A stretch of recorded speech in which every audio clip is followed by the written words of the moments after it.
Good morning, Prime Minister. Thank you for sitting down with the South China Morning Post for an interview. Tun Dr. Mahathir, what do you consider to be the economic prospects for Malaysia in 2019? What are some bright spots that you see for Malaysia? Growth has been good. I mean, you look at the figures, we are still doing 4.5, 4.7, which is good for Malaysia. But there seems to be a disconnect between the economic performance of the country as a whole and the well-being of the people. The people still feel that the pressure of higher prices and things like that.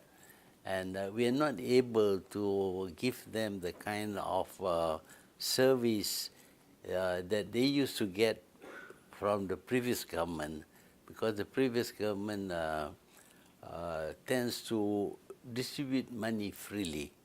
We don't have the money, so we find it difficult to tell the people, sorry, we don't have the money, we can't give you the kind of support the previous government. You must understand that what was done by the previous government was wrong, but the people still feel that by now we should have done something that will make them feel better off. But as far as the economy is concerned, we are doing well, we're great, we're still growing. Mm-hmm. Do you think confidence in the Pakatan Harapan government has fallen? Yes, I feel confident that given time, I mean, you can't do things overnight and cure a problem that is enormous. I mean, for Malaysia to be in debt to the tune of 1 trillion ringgit and all that, that's not something we have experienced before. At the same time, of course, we have to restore confidence of the business community, both domestic and foreign, in the stability of the country and the policy of being business friendly. So that is what we are experiencing at this moment. Mm-hmm. Tun, we understand that you are going to China for the Belt and Road Summit, and in fact you were the first Prime Minister to say that you will be going. What sort of message will you be bringing to Beijing, and what do you expect Beijing to say to Belt and Road members? Yeah, whatever may be our attitude towards China, we have to admit that China is a big power, it's a regional power, and we need to deal with them, and we need to understand their policies and strategies, and we have to make adjustments so that we can gain some benefit from China's policy. So I'm going there because I want to listen to what they are saying about the Belt and Road. At the same time, given a chance, I would like to explain Malaysia's attitude towards this policy of China. What would that be, Tun? So we support the idea of Belt and Road. In fact, long ago, I had already brought up the possibility of improving the old Silk Road by having better train service and all that. But the sea route I didn't look at, but now it is not only the land but the sea, and the sea comes, well, we are using the sea as our supply line also. So we want the sea to be free. That ships, you can claim what you want, but the sea must be open to traffic, all kinds of traffic. With the Belt and Road Initiative in particular, you must have heard the various accusations that China is using the program as a means to entrap poorer countries in debt. We have seen those accusations from Sri Lanka, Africa, and all those. And so, what is Malaysia's position on this, and your personal view on whether there is actually a debt trap? Well, the Belt and Road policy is not really connected to this dominance of, attempted dominance of China.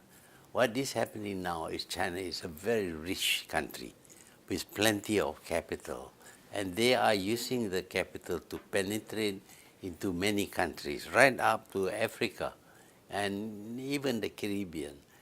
They have the money, and Chinese by nature are very good business people.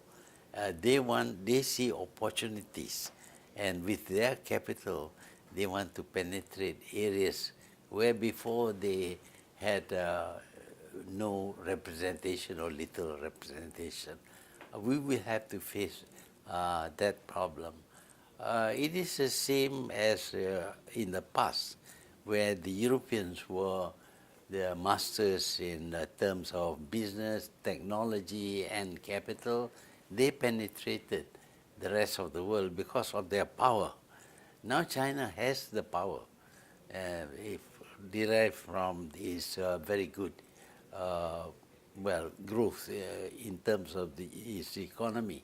So they want to use that power to enlarge their influence.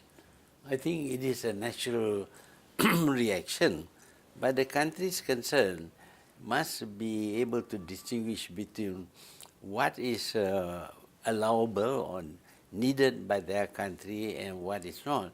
Now, if countries prefer to borrow huge sums of money, that is your decision. You make that decision. Capital flowing into the country exerts some influence over the country.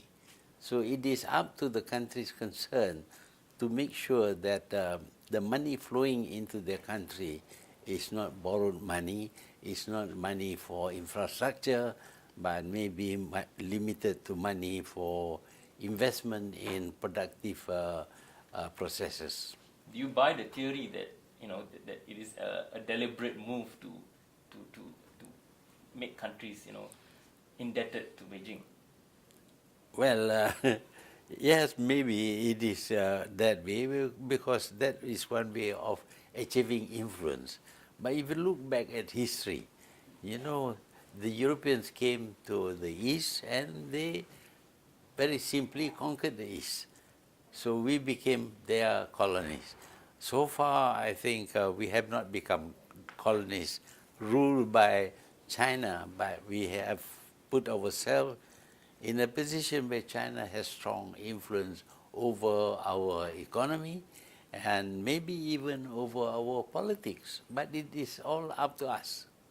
Dr. Mahathir, you're very right by saying that China is now a rich country and wants to invest more overseas. China right now is in the middle of its two sessions, and the whole world is now watching whether China's economy is really slowing down or is on the right track. You are a wise man. So according to your insight, how do you see China's economy? Is it on the right track, and how is that going to affect the region's growth, including Malaysia? If you look at Japan, initially Japan was growing at very fast rate, even two-digit growth. But as the economy grows, the percentage-wise is going to decrease, the growth is going to decrease because the base is bigger. You see, so China is going through the same period. Now the cost of producing in China is rising. People are demanding for higher pay and better facilities, etc., etc. And very gradually, or even at a very fast rate, China will become less competitive than it is today. At that time, of course, countries like Korea, like Japan, and even European countries, if they can sort out their problems now, they will be able to compete with China in the world market. So while China can remain rich simply because it has a population that is bigger than the combined population of Europe and America, so it has big domestic market, but eventually China must spread its trade with other countries. And it is for them, of course, if they can gain control over the economies of other countries, it would be in their favor. How do you see the prospect of agreement between President President Donald Trump and Chinese President Xi Jinping in Mar-a-Lago, because China's economy is now under sort of pressures because of the trade war, and if with or without an agreement between the two presidents, how is that going to affect this region? Well, trade wars are negative. They don't have any good positive result. Nobody wins. Today, China has now found out that it can suffer if there is a sanction against China. On the other hand, America must feel the loss of access to cheap products from China. So both China and U.S. would suffer. But because of their trade, there are less sanctions against China. For the other countries around this region, there may be relocation of business or even manufacturing in these countries. To that extent, we will benefit. Also, we may have a better access to the Chinese market.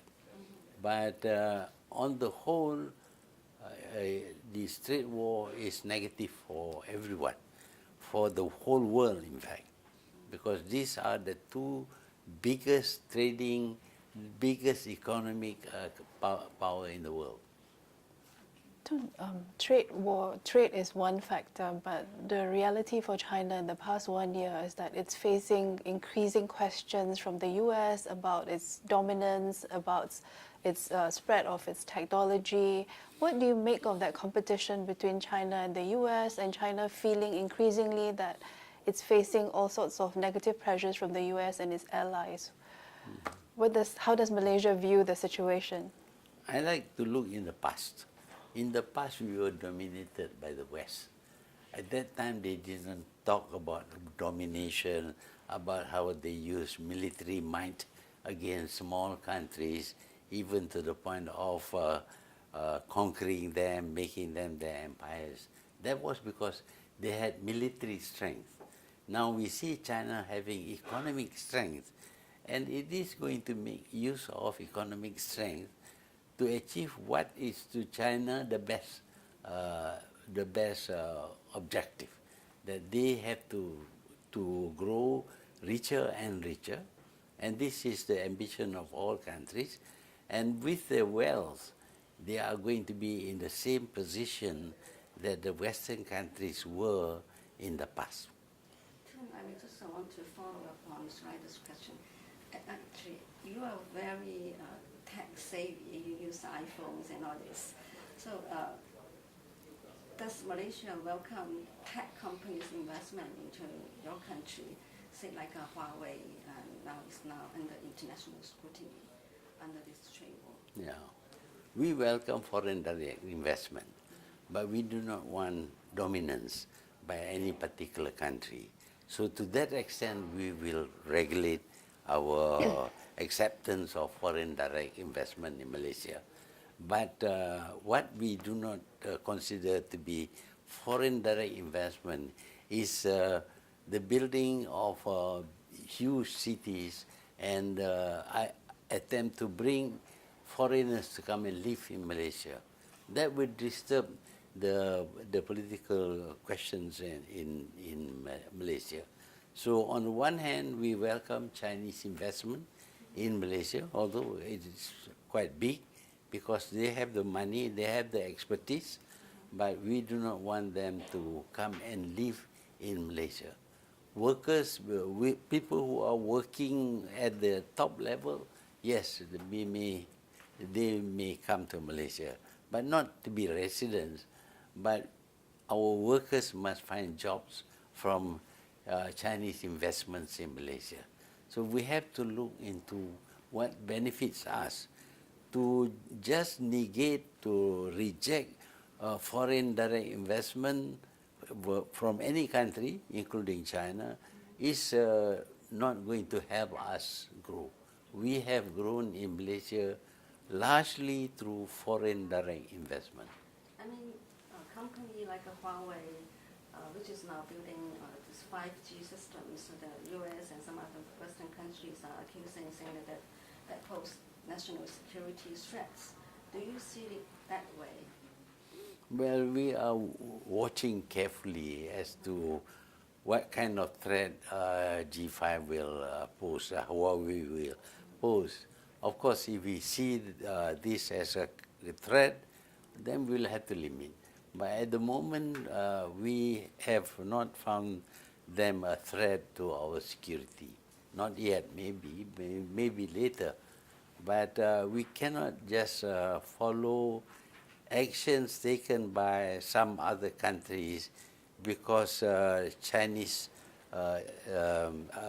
technology now seems to be able to be ahead of Western technologies. Perhaps a couple more China questions before we move on to like Domestic. politics. But I guess you've been asked this question almost every week by reporters. East Coast Rail Link. It seems like negotiations are going to extend for a while more, and that we won't see any kind of resolution soon. Yeah, it's going to be very difficult. The Chinese have accepted that the price was too high, and they have proposed a reduction in the cost of the whole project, but it is not enough.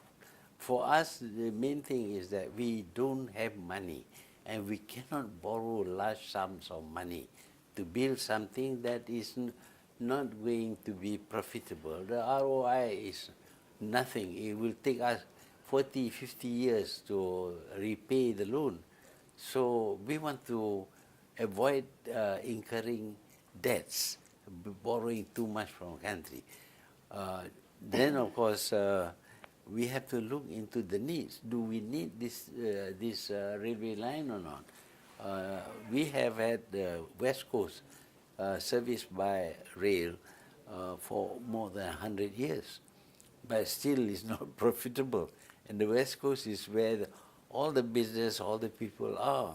In the East Coast, the number of people is smaller, economic activity is much less, and we don't need a train there at this moment, maybe in the future. I think there's some confusion over whether the ongoing negotiations are to cancel, or you are trying to find what exactly is happening during the negotiations, if you can give some insight. Well, naturally, the Chinese do not want to stop the project because it's a big project. I think it is good for their business.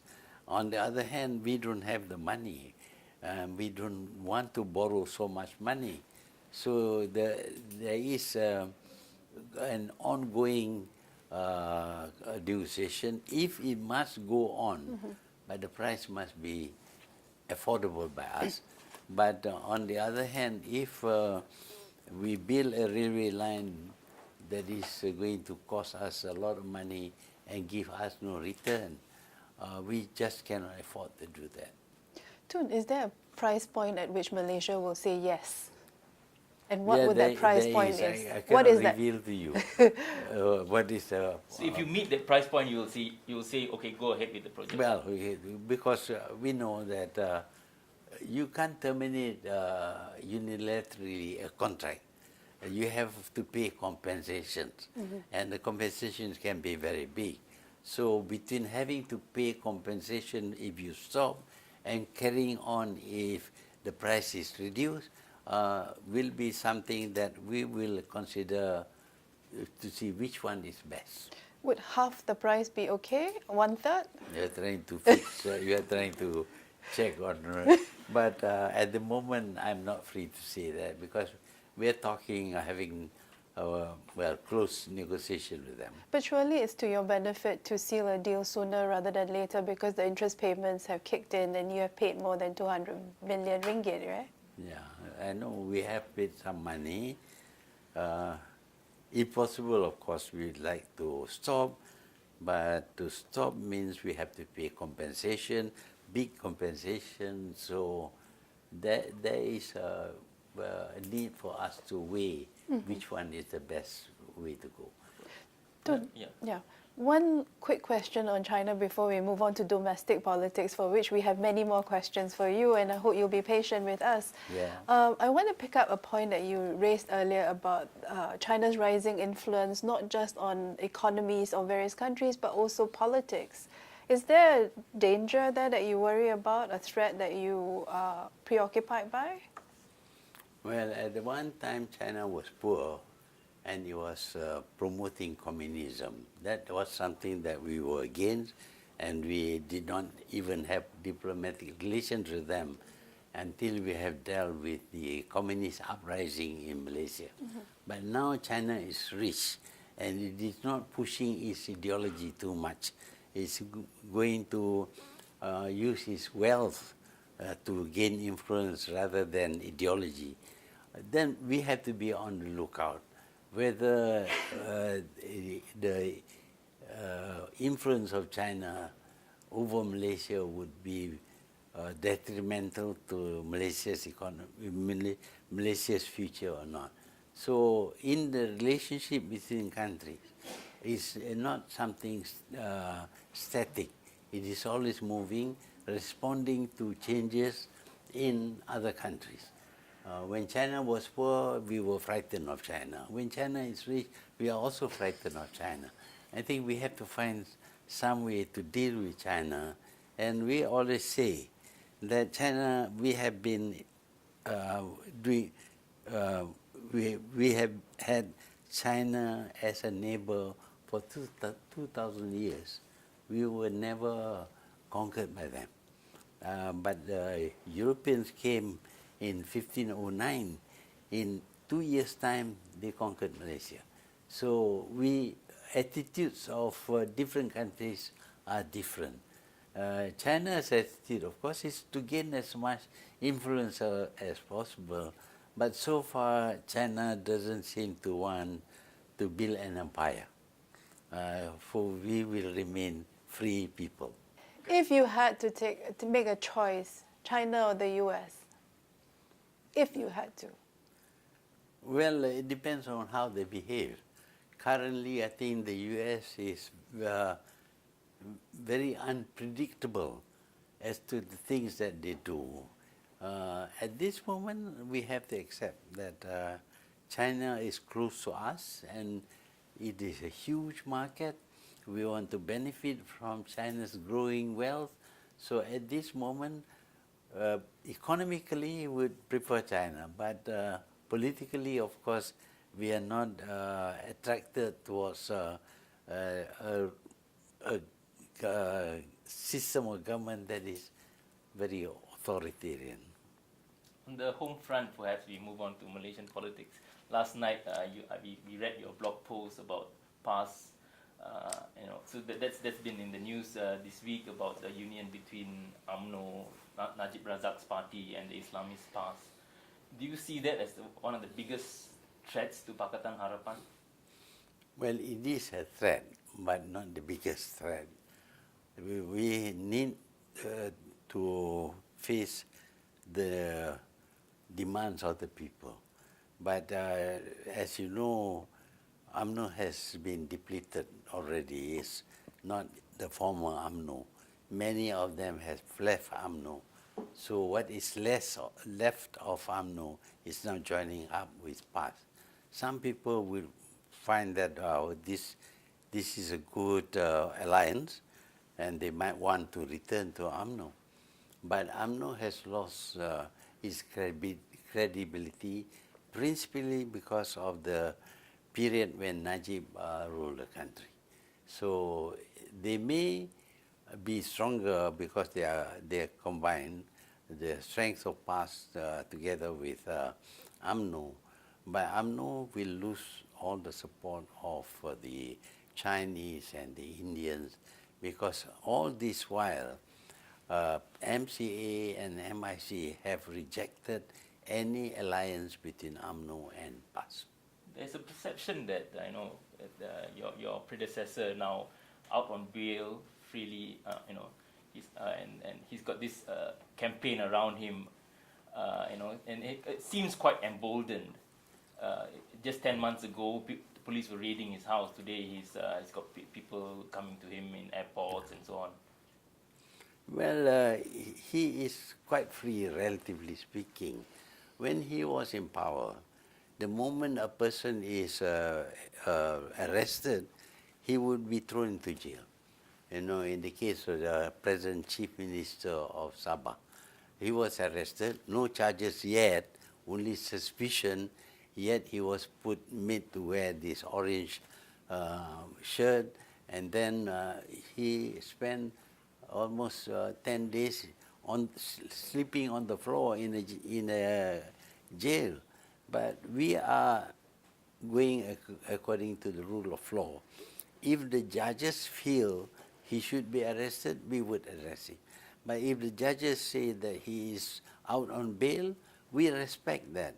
But of course, he has taken advantage of that to make use of that period of when he is on bail to rebuild his own image by saying that he's been, the government has been unfair to him. I don't know what is unfair when we allow him to go around making speeches and making claims, denying his wrong deeds and all that. But this is a democratic country. We have to allow people to have free speech. And he is, of course, abusing free speech the way he used to abuse power before. Can I quickly ask, we've been asked to, you know, on your closest neighbor, Singapore, they are watching closely developments in your government. There's been some issues over maritime boundaries, airspace. This week you've been talking about water. In Singapore, there seems to be a perception that you are the main driving force behind the downturn in ties, rather than Malaysian foreign policy. They say that Mahathir is inherently anti-Singapore. Not anti-Singapore. Yeah. I claim to be pro-Malaysia. I have to look after the interests of Malaysia. Can you find any country selling 1,000 gallons of water at 3 cents? A price that was fixed way back in 1926. What is sold at 3 cents in 1926, which is sold at 3 cents now? You see, I'm just claiming what is logical, what is right. We are now almost 80 years after the first price was fixed, and we are entitled to renegotiate the price after 25 years. That is the second agreement which was made in 1961.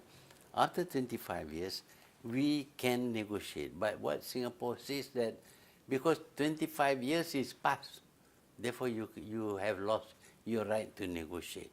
How can that be? He says after 25 years, not at 25 years you must negotiate. And we all know that Singapore is a developed country, it's a very rich country. Its currency is 3 times higher than our currency, although before they were the same. And yet they are asking a poorer country to subsidize their economy and their growth. Just a quick follow-up on that. Of course, Singapore has a different view on these things. They say they have a different set of facts. They say that the agreement is sacrosanct and all that. So, but would you say that the water problem is the biggest issue of all the bilateral issues, and if that is solved, you smoothen ties? Yes, the water issue has been the problem that has shown that there is no agreement reached between Singapore and Malaysia. But there are also other issues, of course. But to say that this is unusual, unfair, or unjust, I think, is ridiculous.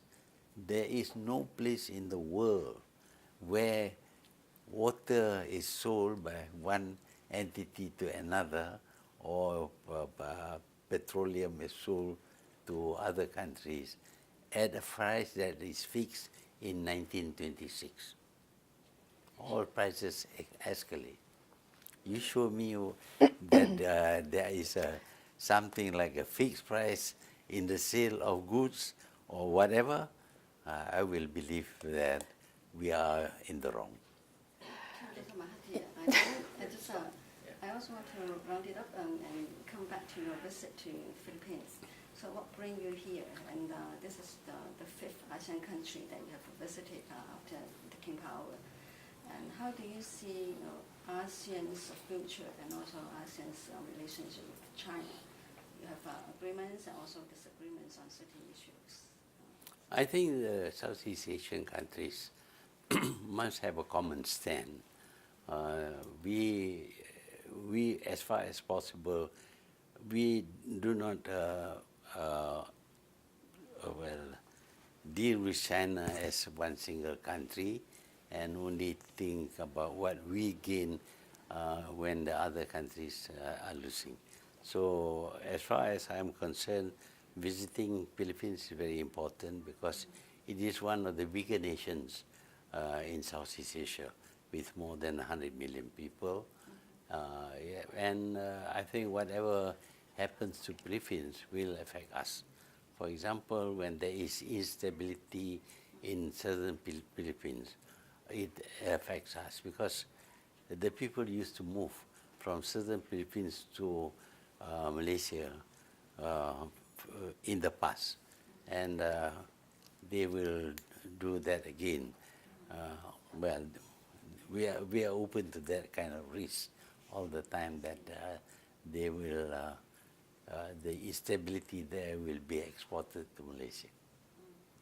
So the main theme of your visit to Philippines about economy or financial, what are the major issues? Well, economy is one of the areas we are interested in, but of course, the political stability of Southeast Asia is a matter of concern to Malaysia and to all ASEAN countries. Okay, thank you. It's been 1 year. You said that you would stay 2 to 3 years, but people seem to want you to stay around for longer. Will you? As far as I'm concerned, I stick to my promise. What the people want to say, what the people want to do is their right. We are a democratic nation. But if they demand that you stay for the full term, will you? Well, it depends on the people who do not want me to stay. We have to balance that. APEC is in 2020, first time Malaysia is hosting APEC. Wouldn't you want to be Prime Minister at that point in time? Well, all those things cannot influence a promise that I have made. Thank you very much, Prime Minister. You're welcome.